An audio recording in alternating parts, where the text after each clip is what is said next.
Hello everyone, welcome to the official YouTube channel of Daksh education. आज के अपने session में हम लोग क्लास 8 की विज्ञान की जो पुस्तक है उसका चैप्टर 2 करने वाले हैं, जिसका नाम है सूक्ष्म जीव, मित्र एवं शत्रु।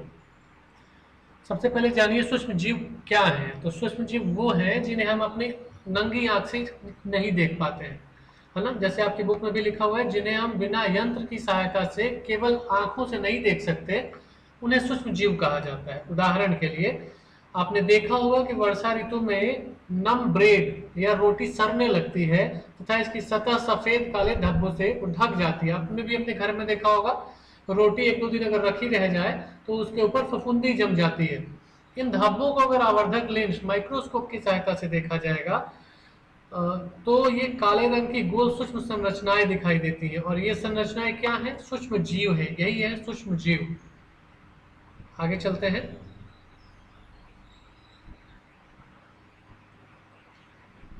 अब ऐसा है कि हमारे चारों तरफ जो मिट्टी है, पानी है, वातावरण है, वहां हर जगह ईच एंड एवरी प्लेस पर कई अनेक लाखों करोड़ों सूक्ष्म जीव उपस्थित रहते हैं। सूक्ष्म जीव इतने छोटे होते हैं कि उन्हें बिना यंत्र की सहायता से नहीं देखा जा सकता है।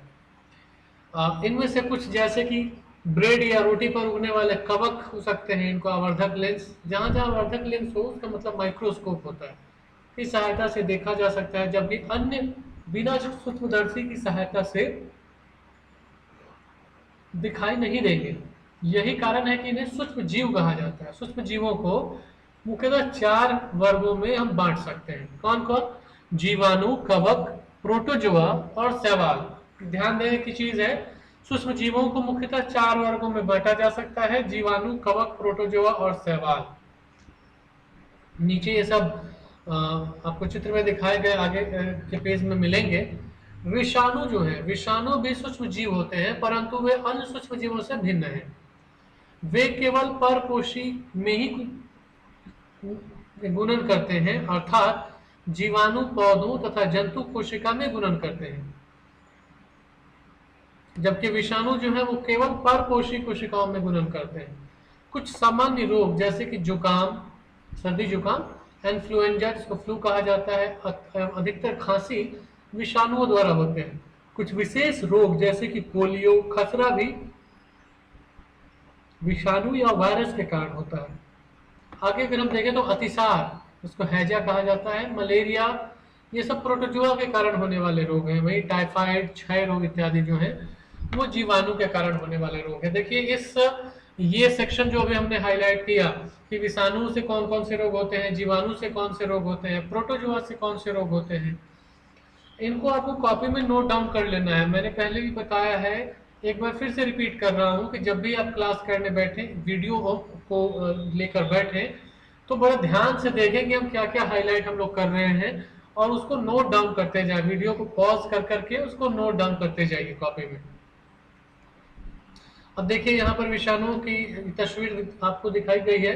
स्पाइरल जीवाणु, छड़नुमा रॉड लाइक जीवाणु जो है उनको दिखाया गया। ये आपके जीवाणु का नाम है, उदाहरण आपको लिखना रहता है एग्जाम में, या नोट कॉपी में उदाहरण जरूर लिखना चाहिए, एग्जाम्पल। तो जीवाणुओं का नाम आपको याद करके रखना चाहिए, या सूक्ष्म जीवों का नाम याद करके रखना चाहिए। जैसे ये है आपका ये है आपका क्लेमेडाइडोमोनास, स्पाइरोगाइरा, अमीबा, पारामीशियम, है ना। क्लेमेडाइडोमोनास, अमीबा, स्पाइरोगाइरा और पारामीशियम ये सब प्रोटोजोआ है। और अगर हम आगे चलें तो ये राइजोपस जो है वो ब्रेड मोल्ड भी कहा जाता है, तो पेनिसिलियम है, स्पर्जिलस है, ये सब कवक के उदाहरण है। ये सब कवक के उदाहरण है।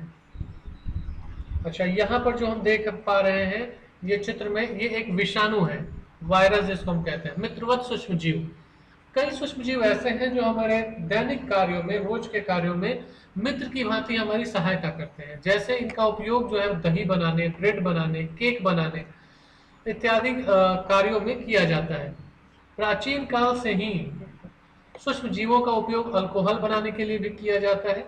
पर्यावरण को स्वच्छ रखने के लिए भी उनका उपयोग किया जाता रहा है। उदाहरण के लिए कार्बनिक अपशिष्ट जैसे सब्जियों के छिलके, जंतु अवशेष, विष्ठा, है ना, मल मूत्र जिसको हम कहते हैं, का अपघटन जीवाणुओं के द्वारा किया जाता है तथा हानि रहित पदार्थ बनते हैं। जीवाणुओं का उपयोग औषधि उत्पादन में, खेती बाड़ी में मृदा की उर्वरता को वृद्धि करने में भी किया जाता है, जिससे नाइट्रोजन स्थिरीकरण होता है। अभी पिछले ही चैप्टर में हमने इसके बारे में पढ़ाई की है। राइजोबियम नामक एक जीवाणु है। अब दही और ब्रेड का बनना, इसके बारे में हम बात करते हैं। दही में अनेक सूक्ष्म जीव पाए जाते हैं, जैसे लैक्टोबैसिलस नामक जीवाणु प्रमुख है, जो दूध को दही में परिवर्तित कर देता है। वह दूध में जनन कर उसे दही में परिवर्तित कर देते हैं। जीवाणु पनीर, जिसे चीज कहते हैं, अचार, अनेक खाद्य पदार्थों के उत्पादन में सहायक है। सूजी, इडली व भटूरे, छोले भटूरे खाते हैं ना हम लोग, तो उसका भटूरे का एक महत्वपूर्ण संघटक जो है वो दही है। जीवाणु एवं वीस्ट, है ना, चावल के आटे के किण्वन, फर्मेंटेशन जिसको हम इंग्लिश में कहते हैं, किण्वन में सहायक होते हैं, जिससे इडली डोसा बनाया जाता है। अब यहाँ एक चीज और है कि सूक्ष्म जीव कहाँ रहते हैं।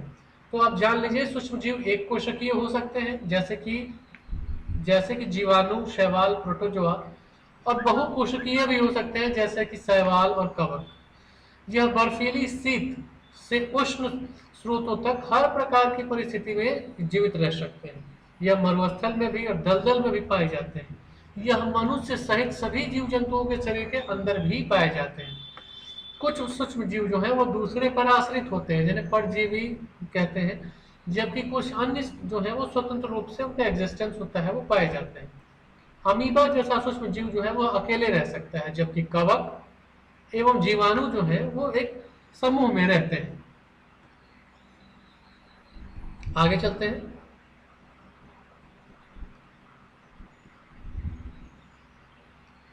ईस्ट क्या है, ईस्ट के बारे में। ईस्ट को हिंदी में खमीर कहा जाता है। ईस्ट तीव्रता से जनन करके श्वसन के दौरान कार्बन डाइऑक्साइड उत्पादित करते हैं।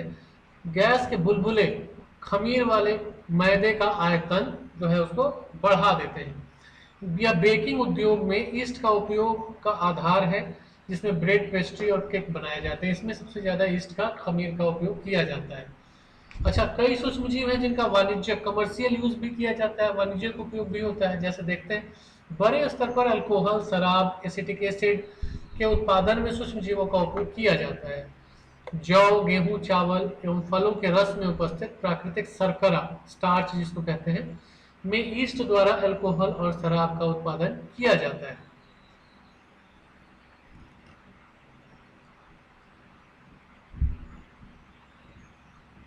चलिए, अब एक गंध, अल्कोहल जो होता है उसकी एक खास प्रकार की गंध होती है, जो चीनी के अल्कोहल में परिवर्तित होने के कारण बना है।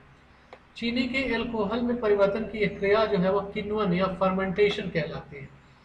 अब फर्मेंटेशन की जो प्रक्रिया है उसकी खोज लुई पास्चर ने 1857 ईस्वी में की थी। याद रखिए, 1857 ईस्वी में भारत में एक विद्रोह भी हुआ था, जिसको हम लोग सिपाही विद्रोह के नाम से जानते हैं। इसमें मंगल पांडे की कहानी आती है, उससे इसको याद रखिएगा कि उसी साल 1857 में ही लुई पास्चर ने किण्वन की प्रक्रिया की खोज की थी।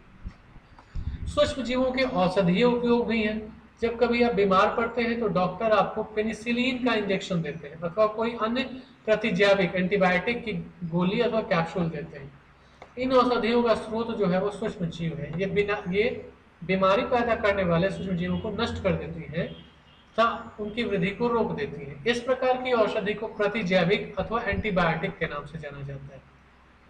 आजकल जीवाणु और कवक से अनेक प्रतिजैविकों का उत्पादन, औषधियों का उत्पादन होने लगा है। स्ट्रेप्टोमाइसिन, याद रखना है, प्रतिजैविकों का नाम एग्जाम में पूछा जाता है, ध्यान से अंडरलाइन कीजिएगा, कॉपी में नोट डाउन कीजिएगा, पॉइंट वाइज लिखिएगा नोट्स।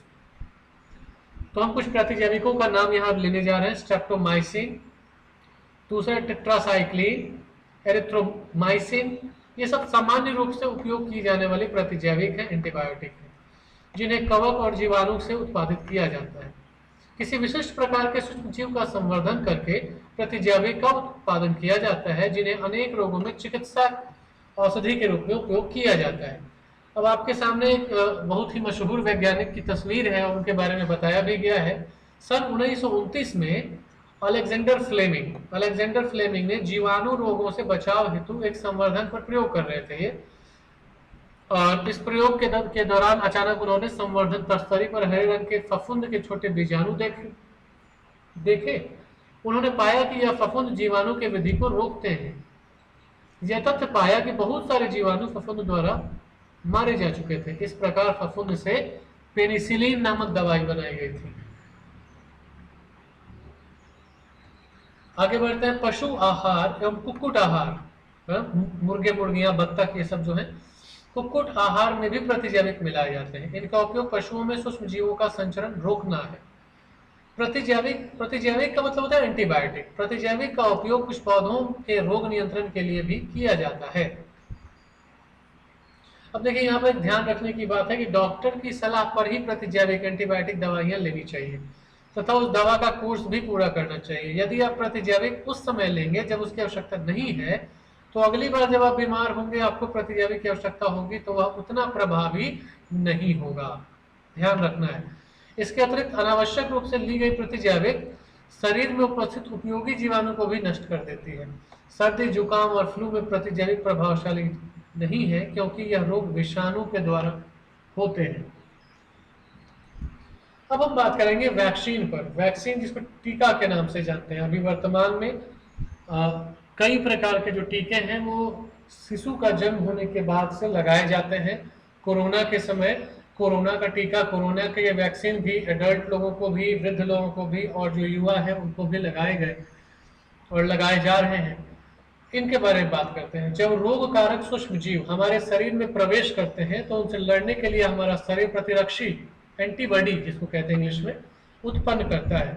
शरीर को यह स्मरण भी रहता है कि वही सूक्ष्म जीव अगर हमारे शरीर में पुनः प्रवेश करता है तो उसे किस प्रकार जो है डीएक्टिवेट किया जाए, लड़ा जाए। अतः यदि मृत अथवा निष्क्रिय सूक्ष्म जीवों को स्वस्थ शरीर व्यक्ति के शरीर में प्रविष्ट कराया जाए तो शरीर की कोशिकाएं उसी के अनुसार लड़ने के प्रतिरक्षी उत्पन्न कर रोग कारक को नष्ट कर देती हैं। यह प्रतिरक्षी हमारे शरीर में सदा के लिए बनी रहती है तथा रोग कारक सूक्ष्म जीव से हमारी सदा के लिए सुरक्षा होती रहती है। देखिए, जब कोरोना की वैक्सीन बांटी जा रही थी और लगाई जा रही है, बहुत लोगों के मन में ये सवाल उठ रहा है कि ये वैक्सीन क्या है। कई अफवाह भी फैल रही है। लोग कहते हैं कि इसमें मृत कोरोना वायरस है, कहीं जीवित कोरोना वायरस है, वगैरह वगैरह 50 तरह की बातें फैल रही हैं। आप यूं समझें कि वैक्सीन क्या है। एक्चुअली वैक्सीन या टीका है वो क्या है। टीका वही सूक्ष्म जीव है जो रोग उत्पन्न कर रहा है, वो मृत रूप में है। और अभी अपने बुक में यहाँ पर रीडिंग किया कि यदि मृत अथवा निष्क्रिय सूक्ष्म जीवों को स्वस्थ शरीर के शरीर में डाल दिया जाए, प्रविष्ट करा दिया जाए, तो शरीर की जो कोशिकाएं हैं वो उसके अनुसार लड़ने के लिए प्रतिरक्षी का निर्माण कर लेती हैं। और एक बार जब प्रतिरक्षी निर्माण हो जाएगा तो वो पूरी जीवन भर आपके रहता है। तो बाद में अगर वो सूक्ष्म जीव हमला भी करता है तो शरीर उसे रेसिस्ट करने की स्थिति में होता है। इस प्रकार वैक्सीन कार्य करती है। हैजा, क्षय, चेचक तथा हेपेटाइटिस जैसी अनेक बीमारियों को वैक्सीन के द्वारा रोका जा सकता है। हम फिर एक वैज्ञानिक के बारे में पढ़ने जा रहे हैं, एडवर्ड जेनर। एडवर्ड जेनर ने चेचक के लिए सन 1798 में उसके वैक्सीन की टीके की खोज की थी।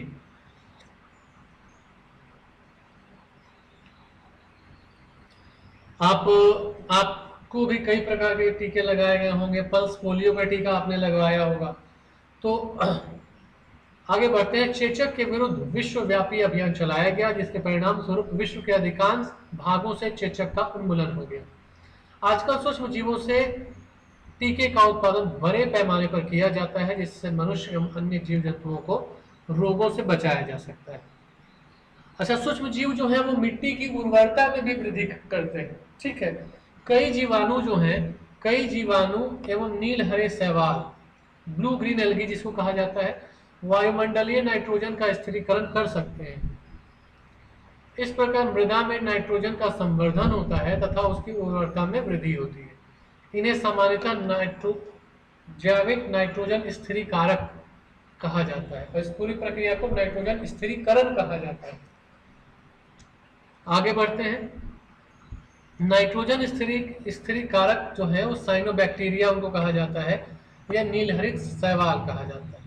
बैक्टीरिया जो है वो पर्यावरण का शुद्धिकरण करने के लिए भी उपयोग में लाए जाते हैं। अब आप देखें कि जब हम लोग कंपोस्ट की खाद बनाते हैं या कचरा जब एक जगह जमा करते हैं और बाद में कचरा जो है अपघटित हो जाता है, विघटित हो जाता है, तो वो जैविक खाद के रूप में परिवर्तित हो जाता है। और जैविक खाद जो है वो मिट्टी की उर्वरा शक्ति को भी अच्छा करता है और पर्यावरण का शुद्धिकरण करने के लिए भी यह एक उचित प्रक्रिया है। अब यहाँ पर आपके पास इस पैराग्राफ में उसी चीज को समझाया हुआ है। अब सूक्ष्म जीव जो है वो मृत जैविक अपशिष्ट का अपघटन करके उन्हें सरल पदार्थों में परिवर्तित कर देते हैं। यह पदार्थ अन्य पौधों एवं जंतुओं द्वारा पुनः उपयोग कर लिए जाते हैं। इस प्रकार हानिकारक एवं दुर्गंध युक्त पदार्थों का निम्नीकरण करके हम सूक्ष्म जीवों का उपयोग करके पर्यावरण का शुद्धिकरण कर सकते हैं। अब कुछ सूक्ष्म जीव जो है वो हानिकारक भी है। देखिए इस चैप्टर में अभी तक हमने जिन सूक्ष्म जीवों के बारे में चर्चा की है वो उपयोगी सूक्ष्म जीव थे। जैसे कुछ लोग कुछ सूक्ष्म जीव हमारे किचन में हमारा उपयोग करते हैं, कुछ पर्यावरण को के शुद्धिकरण में हमारा उपयोग करते हैं, कुछ मृदा की उर्वरा शक्ति को बढ़ाने में हमारी मदद करते हैं। कई सूक्ष्म जीवों का वाणिज्यिक उपयोग है, जैसे दवाइयां बनाने में, अल्कोहल बनाने में। तो अभी तक हम लोग उनके फायदे के बारे में बात कर रहे थे। अब उनसे क्या नुकसान है, उनके डिमेरिट्स क्या हैं, उस पर बात करते हैं हम लोग। सूक्ष्म जीव अनेक प्रकार से हानिकारक है। कुछ सूक्ष्म जीव मनुष्य जीव जंतुओं और पौधों में रोग उत्पन्न करते हैं। रोग उत्पन्न करने वाले ऐसे सूक्ष्म जीवों को रोगाणु या रोगजनक कहा जाता है। कुछ सूक्ष्म जीव भोजन, कपड़े एवं चमड़े की वस्तुओं को खराब संदूषित कर देते हैं और उनकी हानिकारक गतिविधियों के विषय में अब हम जानेंगे। सबसे पहले जानेंगे मनुष्य में रोगकारक जो सूक्ष्म जीव है। मनुष्य में रोग उत्पन्न करने वाले जो सूक्ष्म जीव हैं वो श्वास के द्वारा, पेयजल के द्वारा, भोजन द्वारा हमारे शरीर में प्रवेश कर सकते हैं। संक्रमित व्यक्ति अथवा जंतु के सीधे संपर्क में आने पर भी यह रोग का संचरण होता है, फैलता है। सूक्ष्म जीवों द्वारा होने वाले ऐसे रोग जो एक संक्रमित व्यक्ति से किसी स्वस्थ व्यक्ति में वायु, जल अथवा भोजन अथवा कायिक संपर्क मतलब आपका देह से संपर्क द्वारा फैलते हैं, उन्हें संचरणीय रोग हम कहते हैं। इस प्रकार के रोगों के कुछ उदाहरण निम्नलिखित हैं, जैसे हैजा है, सामान्य सर्दी जुकाम है, चिकन पॉक्स और क्षय रोग। जब जुकाम से पीड़ित कोई व्यक्ति छींकता है तो सूक्ष्म बूंदों के साथ हजारों रोगकारक विषाणु वायरस भी वायु में आ जाते हैं और यह वायरस श्वास के साथ ली जाने वाली वायु के साथ किसी दूसरे व्यक्ति के शरीर में भी प्रवेश कर सकते हैं। आगे बात करते हैं, कुछ कीट एवं जंतु ऐसे भी हैं जो रोगकारक सूक्ष्म जीवों के रोगवाहक का कार्य करते हैं, मतलब ट्रांसफरिंग एजेंट का काम करते हैं। घरेलू मक्खी इसका एक महत्वपूर्ण उदाहरण है। मक्खी कूड़े एवं जंतु अपशिष्ट पर बैठती है, रोगाणु उसके शरीर से चिपक जाते हैं और जब मक्खी बिना ढके भोजन पर बैठती है तो रोगाणु का ट्रांसफर हो जाता है वहां अपशिष्ट पदार्थों से उस खाने वाले पदार्थ पर। और जब कोई व्यक्ति, स्वस्थ व्यक्ति उस प्रदूषित भोजन को खाता है तो उसके बीमार पड़ने की संभावना अत्यधिक होती है। इसलिए यह सलाह दी जाती है कि खाद्य पदार्थ और भोजन जो है वो सदा ढक कर रखे जाएं, बिना ढके भोजन को खाने से बचना चाहिए। एक अन्य मच्छर की एक प्रजाति है मादा एनोफिलीज। मादा एनोफिलीज मच्छर इसका एक अन्य उदाहरण है। यह मच्छर प्लाज्मोडियम जो मलेरिया परजीवी है, जिसे हम मलेरिया रोग होता है, का वाहक है। मादा एडिस मच्छर जो है वो डेंगू वायरस का वाहक है। हम मलेरिया तथा डेंगू का नियंत्रण मच्छरों पर नियंत्रण लगा करके कर सकते हैं। ये चित्र आपको मादा एनोफिलीज मच्छर का दिखाई दे रहा है। सभी मच्छर जल में उत्पन्न होते हैं। हमें पानी को कहीं भी रुका हुआ नहीं रहने देना चाहिए। ध्यान रखिए, अपने घरों के आसपास, छत पर, गमले में, कूलर में, टायर में कहीं भी पानी को इकट्ठा काफी दिनों तक नहीं होने देना चाहिए, क्योंकि वहां मच्छर पनपते हैं। कूलर, टायरों एवं फूलदानों इत्यादि में कहीं भी जल को एकत्र न होने दें, इससे मच्छर फैलते हैं। अतः अपने आसपास के स्थानों को स्वच्छ एवं शुष्क रखकर हम मच्छरों को पैदा होने से रोक सकते हैं। अब बुक में एक चार्ट बना हुआ है जिसमें एक तरफ मानव रोगों के बारे में उनके नाम लिखे गए हैं, दूसरी ओर रोग कारक सूक्ष्म जीवों के नाम, उनके संचरण का जो मेथड है और उससे बचाव के जो उपाय हैं इनके बारे में बताया गया है। हम एक एक करके इसकी चर्चा करते हैं। क्षय रोग, जिसको हम टीबी कहते हैं, ट्यूबरकुलोसिस, क्षय रोग या टीबी, जीवाणु के कारण होता है, संचरण का तरीका है वायु। खसरा मिसल्स जिसको कहा जाता है वायरस के कारण होता है, संचरण का तरीका वायु है। चिकन पॉक्स वायरस के कारण होता है वायु या सीधे संपर्क से। पोलियो वायरस के कारण होता है वायु और जल के। सबके बचाव के क्या उपाय हैं? रोगी व्यक्ति को पूरी तरह से अलग व्यक्तियों से अलग रखना, रोगी की व्यक्तिगत वस्तुओं को अलग रखना और उचित समय पर इसका टीकाकरण। आगे बढ़ते हैं हैजा और टाइफाइड। हैजा और टाइफाइड दोनों जो ये रोग हैं जीवाणु के द्वारा होते हैं और जल और भोजन से इनका संचरण होता है। इनसे बचाव का उपयोग क्या है? व्यक्तिगत स्वच्छता एवं अच्छी आदतों को अपनाना, भली भांति पके भोजन, उबला हुआ पेयजल और टीकाकरण। आगे बढ़ते हैं हेपेटाइटिस बी है, सॉरी हेपेटाइटिस ए है, वायरस के कारण होता है, जल संचरण होता है इसमें और इसका उपाय क्या है? उबले हुए पेयजल का प्रयोग करें। पोलियो भी वायरस के कारण होता है, इसको भी ध्यान रखिएगा। मलेरिया प्रोटोजोआ के कारण होता है, वाहक इसका मच्छर होता है मादा एनाफिलीज। डेंगू की बात करें तो उसका वाहक है एक एडीस नाम का एक मच्छर है वो। इसके लिए मच्छरदानियों का प्रयोग करें, मच्छर भगाने वाले रसायनों का प्रयोग करें, कीटनाशकों का छिड़काव करें, मच्छरों के प्रजनन को रोकने के लिए अपने आसपास या अपने समाज में कहीं भी लंबे वक्त तक के लिए जल एकत्र होकर नहीं रहने दें।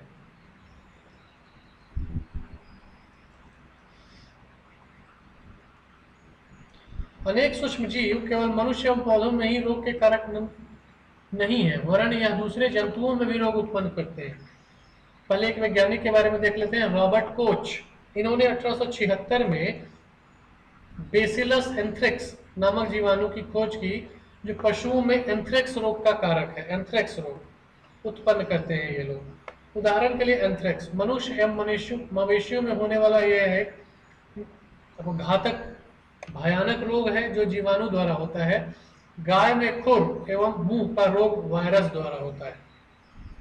अब पौधों में रोग उत्पन्न करने वाले सूक्ष्म जीवों के बारे में बात करेंगे हम लोग। अनेक सूक्ष्म जीव गेहूं, चावल, आलू, गन्ना, संतरा, सेब इत्यादि पौधों में रोग के कारक हैं। रोग के कारण फसल की उपज में कमी आ जाती है। कुछ रसायनों का प्रयोग करके इन सूक्ष्म जीवों पर नियंत्रण किया जा सकता है। अब कुछ रोगों का नाम देखते हैं। जैसे पादप रोग में नींबू कैकर यह जीवाणु के द्वारा होता है, संचरण का जो इसका मेथड है वायु है। गेहूं की रस्ट यह कवक के द्वारा होने वाला रोग है, वायु और बीज संचरण।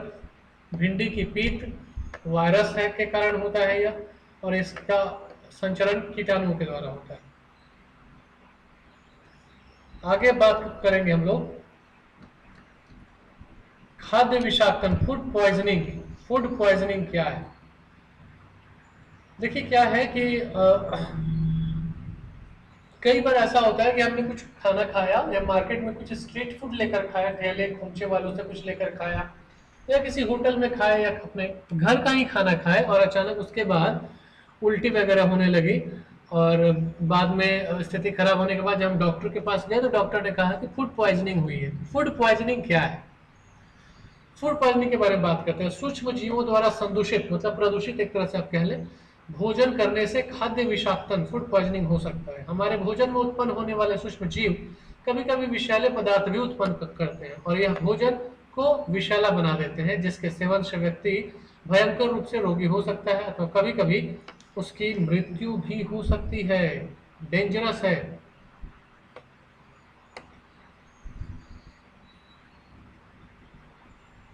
अब अध्याय 1 में हमने खाद्य बीजों के परिरक्षण और भंडारण के उपायों के विषय में भी पढ़ा था। हम पके हुए भोजन का घर पर परिरक्षण किस प्रकार कर सकते हैं इसके बारे में बात करते हैं कि उसको हम ढक कर हमें रखना चाहिए। सूक्ष्म जीव हमारे भोजन को संदूषित कर देते हैं और खराब जब भोजन हो जाता है तो उससे दुर्गंध आने लगती है, स्वाद भी खराब हो जाता है, रंग रूप में भी परिवर्तन आ सकता है। अपने अपने घरों में कभी ना कभी ये जरूर देखा होगा, रोटी खराब हो गई, चावल खराब हो गया, सब्जी खराब हो गई या कोई भी खाने की चीज जो लंबे वक्त से रखी हुई थी वो खराब हो गई। गर्मी के दिनों में ये चीज थोड़ी ज्यादा होती है।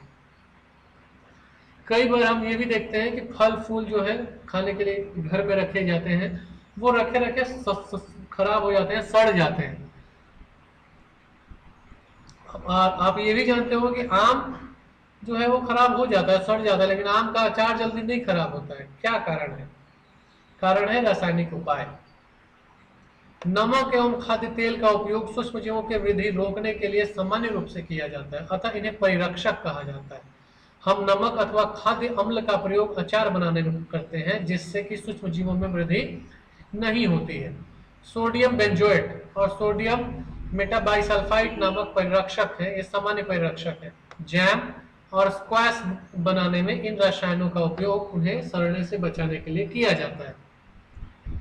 अब है नमक द्वारा परिरक्षण जो है वो कैसे होगा। सामान्यतः नमक का उपयोग मांस एवं मछली के परिरक्षण के लिए काफी लंबे अरसे से किया जा रहा है। जीवाणु वृद्धि रोकने के लिए मांस तथा मछली को सूखे नमक से हम लोग उसको ढक देते हैं। नमक का उपयोग आम, आंवला एवं इमली के परिरक्षण के लिए भी किया जाता है। चीनी से भी यह कम हो सकता है। जैम, जेली, स्क्वैश का परिरक्षण चीनी द्वारा किया जाता है। चीनी के प्रयोग से खाद्य पदार्थ की नमी में कमी आ जाती है, जो संदूषण करने वाले जीवाणुओं की वृद्धि को नियंत्रित करता है। तेल और सिरका के द्वारा भी परिरक्षण हो सकता है। तेल एवं सिरके, विनेगर जिसको हम लोग इंग्लिश में कहते हैं, का उपयोग अचार को संदूषण से बचाने में किया जाता है, क्योंकि इसमें जीवाणु जीवित नहीं रह सकते। सब्जियां, फल, मछली, मांस इत्यादि का परिरक्षण इसके द्वारा किया जाता है। अब गर्म करना और ठंडा करना, यह भी परिरक्षण की एक विधि है, इस पर बात करते हैं। कई बार हमने अपने घरों में, किचन में देखा होगा कि दूध को उबाल दिया जाता है, उबाल करके रखा जाता है। उबालने से क्या फायदा है, उसके अंदर के सूक्ष्म जीव जो है, उबालने से सूक्ष्म जीव जो है वो नष्ट हो जाते हैं। और आपने ये भी देखा होगा, पाश्चीकृत दूध जो होता है उसका उपयोग हम लोग बिना उबाले भी कर सकते हैं, क्योंकि यह सूक्ष्म जीवों से मुक्त होता है।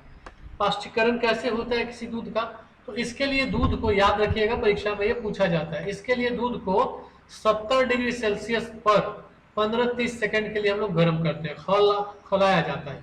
फिर अचानक से एकाएक उसको ठंडा करके उसको स्टोर कर लिया जाता है। ऐसा करने से सूक्ष्म जीवों की वृद्धि रुक जाती है, और इस प्रक्रिया की खोज लुई पास्चर नामक वैज्ञानिक ने की थी, इसलिए इसे पाश्चीकरण की प्रक्रिया कहा जाता है। ध्यान रखिएगा। और हाँ दोस्तों, कॉपी में नोट करते जाइएगा। मैंने पहले भी कहा है बच्चों कि कॉपी में साथ साथ नोट करते चलना है, ताकि हर चैप्टर का नोट्स आपके पास हो, और बाद में जब आप अभ्यास बनाएं, एक्सरसाइज बनाएं, तो आपको खुद ब खुद आंसर मिलते जाएं और आप आंसर करने में समर्थ हो पाए। आगे अब है भंडारण और पैकिंग, इसके बारे में बात कर लेते हैं। आजकल मेवे, मतलब जो ड्राई फ्रूट्स होते हैं, तथा सब्जियां भी वायुरोधी सील किए हुए पैकेटों में बेचे जाते हैं, जिससे सूक्ष्म जीवों से उनकी सुरक्षा होती है। अब हम बात करेंगे नाइट्रोजन स्थिरीकरण पर, नाइट्रोजन फिक्सेशन पर। राइजोबियम जीवाणु के बारे में तो हमने सुन ही रखा है, चैप्टर 1 में पढ़ भी रखा था, जो लेग्यूम पौधों में नाइट्रोजन स्थिरीकरण में सहायक होते हैं। राइजोबियम जीवाणु पौधों की ग्रंथिकाओं में रहते हैं, जैसे सेम और मटर, जो एक सहजीविता है, सिम्बायोटिक रिलेशनशिप है इनमें। कभी कभी त्वरित विद्युत द्वारा भी नाइट्रोजन का स्थिरीकरण होता है। नाइट्रोजन की मात्रा वायुमंडल में स्थिर रहती है।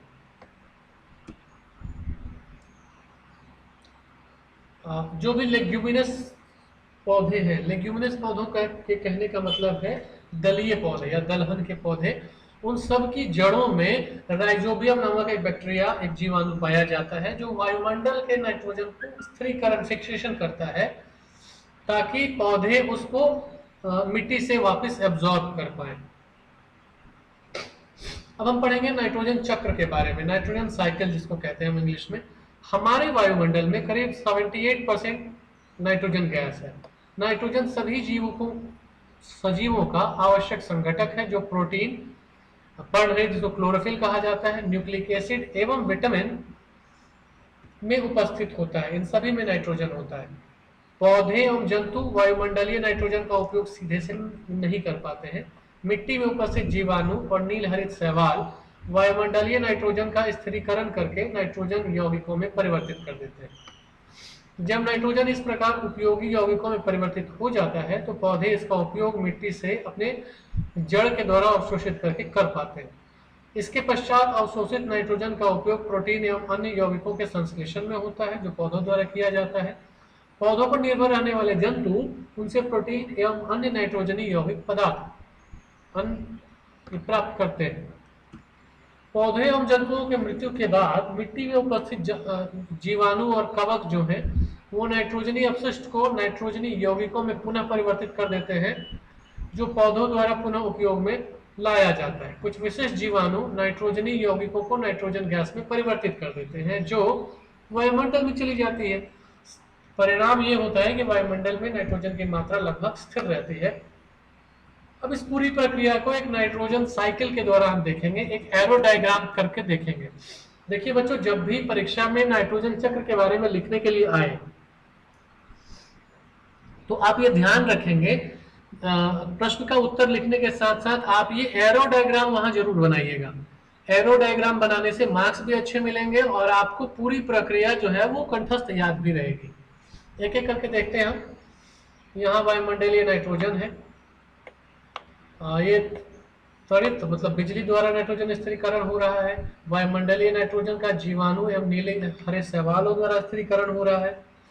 जीवाणुओं द्वारा नाइट्रोजन को नाइट्रोजनी यौगिकों में परिवर्तित कर दिया गया, फिर मिट्टी में उनके यौगिक आए, यहाँ से फिर जीवाणुओं द्वारा नाइट्रोजन यौगिकों का गैसीय नाइट्रोजन में परिवर्तित कर दिया गया। यहाँ से पौधों में आया, पौधों से जंतुओं में आया, जंतुओं के उत्सर्जन से वापस फिर मिट्टी में आया और फिर वो ये साइकिल ऐसे ही चलता रहता है, जिसको हम लोग नाइट्रोजन चक्र या नाइट्रोजन साइकिल के नाम से जानते हैं। बच्चों चैप्टर तो कंप्लीट हो गया। अब हम देखते हैं इसकी समरी, इसका सारांश। तो पहली बात है, इसके सूक्ष्म जीव अत्यंत छोटे होते हैं तथा बिना यंत्र की सहायता से नंगी आंखों से दिखाई नहीं देते हैं।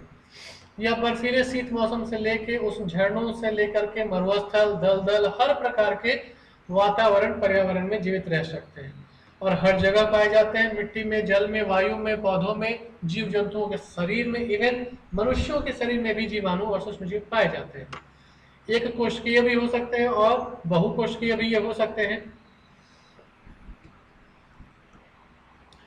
जीवाणु, कवक, प्रोटोजोआ और कुछ शैवाल जो है वो सूक्ष्म जीवों के अंतर्गत आते हैं, जबकि विषाणु इनसे अलग है, लेकिन फिर भी वो इसी वर्ग में सम्मिलित किए जाते हैं। विषाणु केवल परपोषी जैसे जीवाणु, पादप और जंतु में गुणन करते हैं। कुछ सूक्ष्म जीव औषधीय एवं अल्कोहल के वाणिज्यिक उत्पादन के लिए भी उपयोगी हैं। कुछ सूक्ष्म जीव जो हैं वो कचड़े जैसे मृत पौधे और जंतु अपशिष्ट को अपघटित कर सरल पदार्थों में परिवर्तित कर देते हैं, जो वातावरण को साफ सुथरा भी करते हैं और जैविक खाद का भी काम करते हैं। प्रोटोजोआ अतिसार और मलेरिया जैसे रोग उत्पन्न करता है। कुछ सूक्ष्म जीव हमारे भोजन को विषाक्त कर देते हैं। कुछ सूक्ष्म जीव लेग्यूम पौधों की जड़ों तथा ग्रंथिकाओं में पाए जाते हैं। ये वायुमंडलीय नाइट्रोजन को मिट्टी में स्थिरीकृत कर देते हैं, जिससे मिट्टी की उर्वरा शक्ति में वृद्धि होती है। मिट्टी में उपस्थित कुछ जीवाणु और नीले हरे शैवाल वायुमंडलीय नाइट्रोजन को स्थिरीकृत कर नाइट्रोजनी यौगिकों में परिवर्तित कर देते हैं और विशेष जीवाणु मिट्टी में उपस्थित नाइट्रोजनी यौगिकों का नाइट्रोजन गैस में परिवर्तित कर देते हैं, जिसका निर्मोचन वायुमंडल में एक बार फिर से हो जाता है और इस प्रकार यह चक्र जो है वो चलता रहता है। पूरे चैप्टर की समरी देखने के बाद मैं एक बार फिर से आपको रिपीट करूंगा कि इस साइड के जो प्रमुख शब्द लिखे हुए हैं इन सबों के बारे में 2-2, 4-4 वाक्य खुद से बोलने और लिखने की कोशिश करें। उसके बाद अध्याय के जो अभ्यास है, अध्याय का जो एक्सरसाइज है उसको सॉल्व करें। मेरा पूरा यह विश्वास है कि अगर आपने चैप्टर को अच्छे से पढ़ा और जो चीजें मैंने हाईलाइट की उसको कॉपी में नोट डाउन किया है तो 100% यह विश्वास है कि आप अभ्यास खुद से कर पाएंगे। किसी कुंजिका, किसी टीचर, किसी अदर गाइड की जरूरत आपको नहीं पड़ेगी। आप स्वयं में सक्षम हो जाएंगे कि आप चैप्टर के question answer, fill ups, matching सब बना पाएंगे। नाइट्रोजन चक्र का जो एरो डायग्राम है उसको याद करना जरूरी है बच्चों। उसको एक बार 2 बार अपने कॉपी में बना करके याद जरूर कर लीजिएगा।